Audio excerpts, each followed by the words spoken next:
I'm super happy to welcome you to Catalyst Bootcamp 5. This is a part of our Build with Catalyst series.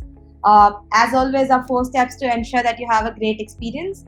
So I hope you've joined in from a quiet place. You can mute your audio unless you have a question. You can either type your questions in the chat box or you can unmute yourself and ask your question at any point of time. We'll have a simple code lab series. So this is going to be a very simple web app, only the front end. But again, we will be going through what has happened in the past 4 boot camps as well. So you can follow along with me during the code lab session and stop me if you have any questions at any point of time. The agenda for today, so we'll take a look at the component that we will be using. So we'll be using only one component today, which is the web client hosting. So we'll take a look at how that works, and then we'll do a demo of the application. I'll show you how the application has been built and what purpose it's meant to serve. I'll show you how the code has been written. So I'd love to hear how you would do this, or other animation options. How would you execute this for your web page? So we can discuss that. Again, we'll go through the Catalyst architecture and advantages, after which I can give you a quick recap of all 4 boot camps that has happened so far. After which I have a couple of announcements for the plans for next year. So that is what we have lined up for you. During any point of time in the session, if you feel like you've tried this on Catalyst or you have some questions related to this, we would absolutely love to have you share it with us, and we're here to answer your questions during any point in the session.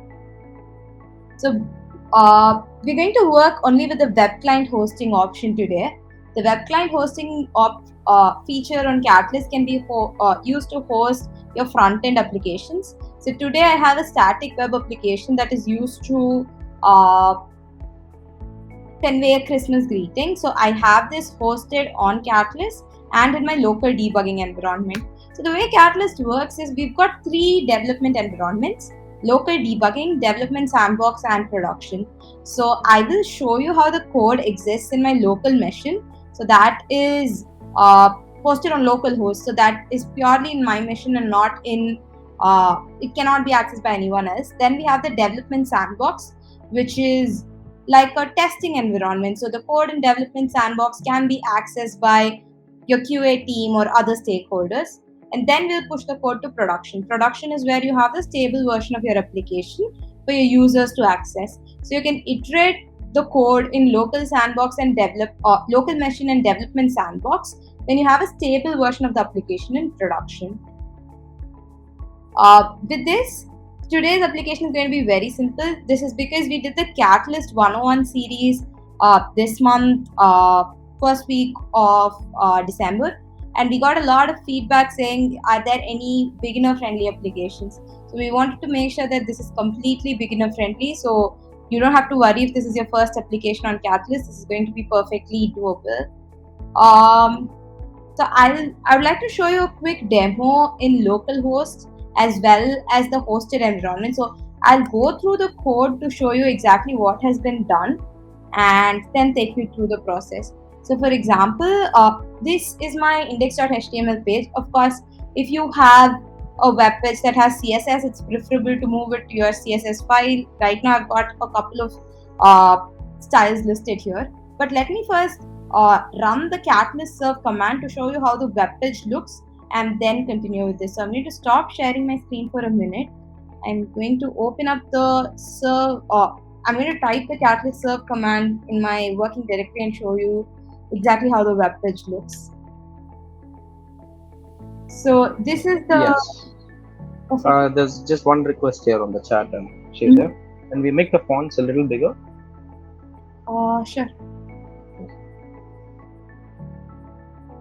I can actually, I can probably share this code in chat so that others can try this as well. So for now, I think I'll take a look. If I'm able to find the option, I'll increase the size right now. If not, I'll share this code in chat so you can take this code and work with me on this. So I'm just going to type the catalyst serve command. It's catalyst space serve. So this is used to run the Catalyst application locally. So I'm just going to show you exactly how the app looks once it's hosted, and then we'll go through the code. I hope the code is visible, but if not, I'll copy the code and paste it in a zip file. So I'll create a zip file with the code and I'll share it so that you'll be able to work with the code as well. As you can see, this is a very simple web page. I've created an animation using CSS. So the idea is you can create multiple animations like this. I can share a CodePen link where you can find at least 20 different varieties and you can work on multiple kinds of animations. But this is how quickly you'll be able to do this with Catalyst. And so I have also configured a YouTube video here. So right now that's just an audio that you'll be able to hear. So if you set your site permissions to allow audio, you'll be able to hear the Jingle Bells song as well. So you'll have the ringing bells, you'll have this image of Santa flying across. So how did we do this using CSS? I would like to show you that part. Again, this is a very simple web application. The idea being you'll be able to create this or customize this in 10 minutes to 20 minutes. So you'll be able to do this and post it in your own web page. So your website can have your Christmas greeting in less than 10 minutes. Again, so the code, I hope it's clear. If not, I'll paste this elsewhere and increase the size as well. So I have set some styles for every element. So we've got the heading tags, which is like H1, H3, H5. Each of them, I've set a couple of. I wanted the font to be in cursive, so that's the reason I set the font family, the font size, and things like that.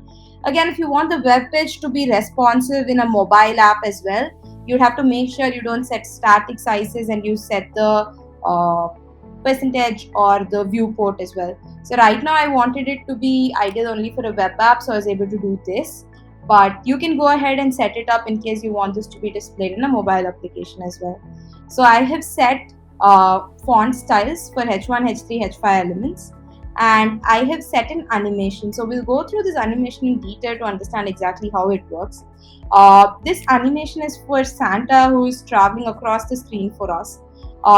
Usually CSS animations are defined by the animation name. So you'd have to specify the keyframes and the animation type. So as you can see, I've defined the keyframe animation. So this is the animation name, which is Shine.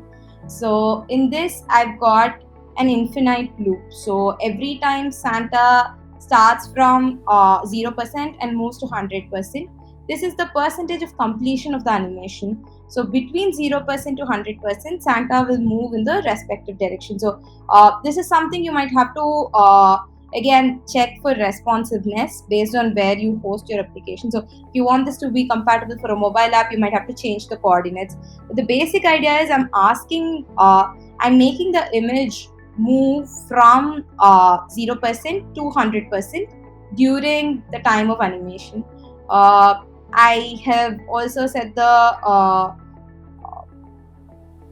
count as infinite, so this keeps looping forever. So this operation of Santa moving from the left diagonal to right never stops, it keeps going.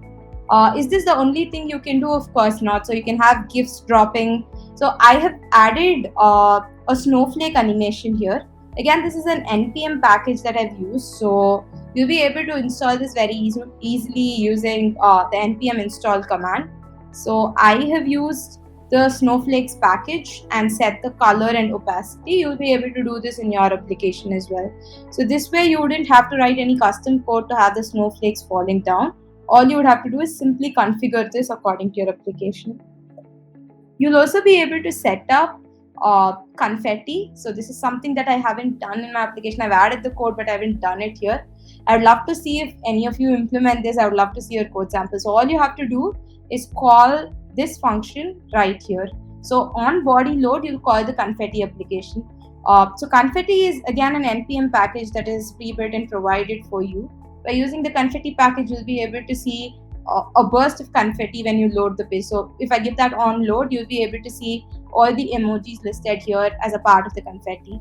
So the emoji size, the confetti number is something that you can toggle with so that it suits the your application design. But something as simple as this can be built in 15-20 minutes. So the idea behind this is you'll be able to customize this and post it for your website. Again, this is because we wanted a simple application to show you. You'll be able to create a lot of animations using this. I'll share a CodePen link where you can probably take a look for inspiration. There are multiple such animations that are possible. For example, you can have Santa animated, you can have penguins that are animated, you can have Christmas tree which is animated. So with HTML, CSS, the options are unlimited. I understand that we're not covering the backend portion, but today we want to focus on how you can create a, a simple web application very easily and host it to spread the festive cheer. So, this is our local application. So, this is not available in a hosted URL. So, we've got this on localhost, as you can see. This happens when I give the catalyst serve command. So, let me just quickly open up my console. So I've given the catalyst serve command here and I get the localhost URL. But I want to create a URL that might be accessible in the development sandbox so I can share this with someone. So I will just provide the catalyst deploy command. So this command is used to push all your code from the local debugging sandbox to the development sandbox. So for example, this was in local debugging. You have the local host URL. Whereas once you push this to the development sandbox, you get a hosted URL. So I'm going to open the hosted URL. This is something that will be shareable, whereas localhost URL is something that can be used only by you. So as you can see, I have opened up the same application in development sandbox and you'll be able to see the difference between the development sandbox and local debugging. So local debugging is only for you to test your application, whereas the development sandbox is for your customers or your anyone who needs to test the application before it goes live. So that is where the development sandbox kicks in. So I hope this part is clear. I can surely take questions if you have any. And if not, I would like to go through the previous boot camps to show you what was done. So we had built some backend applications as well. So I'd like to take you through all the applications that have been built so far. And that way you'll the link to all these applications are available in our forum. So I'll share the link to our forum as well. So by going through the forum, you'll be able to take a look at every bootcamp that has been done, all the materials. So you'll have the recorded videos, the code samples, the solution architecture, everything that you need to get started. You can pick and choose an application that sounds interesting to you. So I'm going to. I think we're done with the code. So if you have any questions with the code, feel free to drop a message in the chat box or unmute yourself and ask me. I'd like to go through the Catalyst architecture very quickly and then we'll take a look at all 5 bootcamps. So what can you build with Catalyst? With Catalyst, you can build web apps, mobile apps, and microservices. Microservices are anything that is used to perform a backend task. So anything without a front end that can perform a backend task can be a microservice. For example, an image moderation microservice or image processing microservice that runs in the backend. So you can build web apps, mobile apps, and microservices that scale on Catalyst.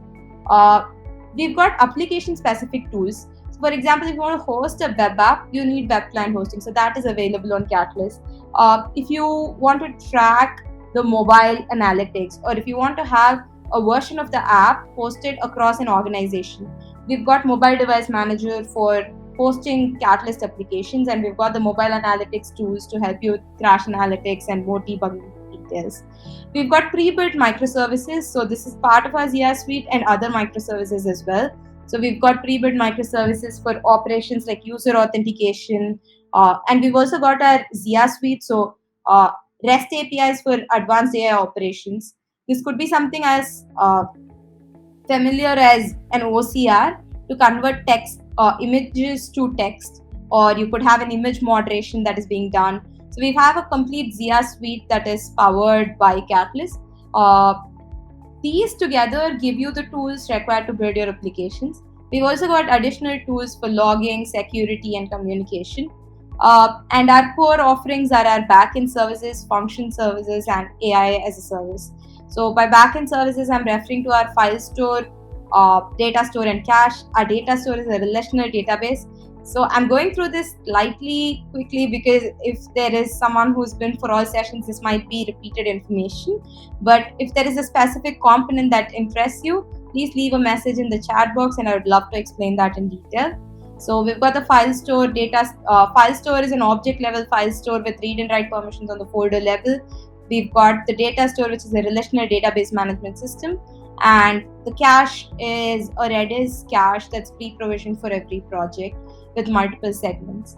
So with our functions, we've got multiple types of functions. Based on your need, you'll be able to pick and choose the kind of functions you require. And we've also got our AI suite. So as I mentioned, we've got OCR, image moderation, face analytics, and much more. This demo on the console is very simple and it's one of my favorite features. So all you need to do is access console.catalyst.zoho.com and access the Zia suite. You'll be able to access sample images from the gallery, try out the APIs right from the console. So this is one of my favorite features. Do try it out and let us know your feedback in the Catalyst forum. The Catalyst advantage, well, we help you auto scale. So when this is something that we hear from several businesses, which is when you build out an application, you're not sure about the demand. So you're not sure about how to provision accordingly. Catalyst helps you solve this because we auto scale. So when the demand increases, Catalyst instances will be provisioned to handle the same. Once the demand decreases, we'll make sure that any of the resources that are not used aren't being consumed. So basically, you pay for what you use and we scale according to your demand. So that way, we're able to eliminate the operational complexity as well. You don't have to take care of provisioning, patching, monitoring the servers.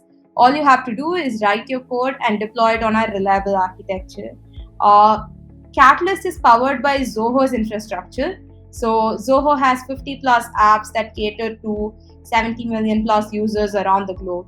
So your application is going to run on Zoho's reliable infrastructure, and we take care of scaling, monitoring, and patching. So all you have to do is write code and deploy. This way, we help you get to market faster, and we help you reduce total cost because we follow a pay-per-use model. So we believe these are the major advantages with Catalyst. And with that, I think we can proceed to the next section, which is a list of bootcamps and the topics that were covered or the solution architecture. So we'll take a very brief look at this, but I'll share the link to every bootcamp. So I'll share a link to the bootcamp that is available in our forum. You'll be able to look at every single bootcamp, every recording, and everything in detail. So I'll make sure you have all the links that you need in the chat box right after I stop sharing my screen. So in the first bootcamp, we created application to enable automated ticketing. So the use case is goes like this. When we have a Slack channel or any channel where user feedback is being gathered, there are use cases where people create tickets from there. So this application is used to automate the tickets based on sentiment analysis. So in Catalyst, we've got the Zia text sentiment analysis API. So the way this works is, again, Slack and Zendesk aren't the only two platforms you can use. You can use Slack, you can use Zoho Connect, you can use any platform where you're receiving feedback and any ticketing portal. These are just examples that we did during Bootcamp 1. So all you would have to do is when you get any comment in Slack, you invoke a webhook. So this webhook is going to call a Catalyst function that calls the sentiment analysis API of Catalyst. So once this is done, we will check to see if the comment is positive, negative, or neutral. So if it's a negative comment, then we push the ticket to Zendesk. So we'll be able to create assignment rules, we'll be able to create subjects depending on the urgency, we'll be able to tokenize the keywords as well. So this is a very simple application. All we're trying to do is understand the sentiment behind the comment that has been provided by the user and share it with the support personnel in case it requires attention. So if it's a negative comment and requires attention, you create a ticket and assign it to a support personnel. So the components used here are our sentiment analysis API and functions. We believe the difficulty level is suitable for beginners as well.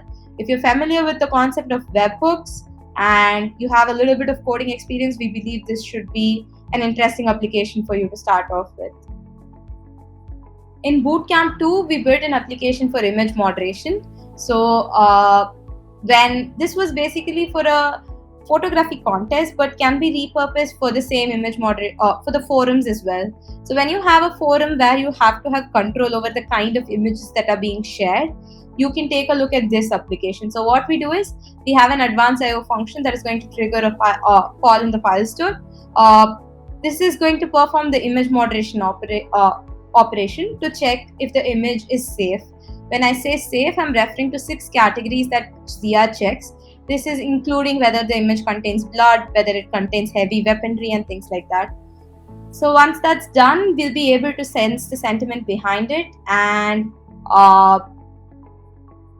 create a webhook in Slack. So right now we've created a webhook in Slack. We're pushing it as a notification to the admins. But what you choose to do after is completely up to you. You can send an email to the respective user saying this is not right, we cannot accept this. You can probably not allow them to upload the image in the first place, so you can show them an alert. So there are multiple ways in which you can process it after. But when you have to have control over the kind of images that are being shared in a forum, you'll be able to use the image moderation APIs. We believe the difficulty level is intermediate, but again, it's dependent on your comfort with file-related operations. So if that's something you're familiar with, this would be a good application to try out. In Bootcamp 3, we built a pre-order tracking application. So again, this was just to track the number of units of respective products that might be required. So we created a pricing grid using HTML, Bootstrap, and CSS. And with this, we're trying to understand how many units of each product would be required. So basically understand the demand and then go into production. So here we've used functions, web client hosting, data store, and cache. There are like 2 versions of this application available in our Catalyst forum. The first version will be a very simple application that does only the data collection. The second version will have the automation processes as well, wherein we reach out to the user to tell them their order is confirmed. We reach out to the admin, so the mailing factor will also be involved. Caching will also be involved. So this is there in the second version of the application. The code for all 4 bootcamps are available in the Catalyst community forum. So all you have to do is download the zip file or get it from GitHub and you're good to go. We believe the difficulty level is intermediate, but again, it depends on your level of comfort with web applications. If this is something that's very familiar, you can go ahead, experiment, and we would love to see samples of your applications. So this is something that we would do, but we would love to see the way you would do this. So there can be multiple perspectives to the same application. We would love to see the way you implement this. In Bootcamp 4, we built a sales commission application. So a sales tracker dashboard. We will have an updated version of this where we perform prediction. So we've got the AutoML feature in Catalyst that can help you predict future sales as well. So that is something that hasn't been covered right now, but will be added as a link there. So right now in this version, you'll be able to create dashboards using chart.js. Again, that is a NPM package of our choice. We would like to see the packages that you use and the way you build your custom dashboards.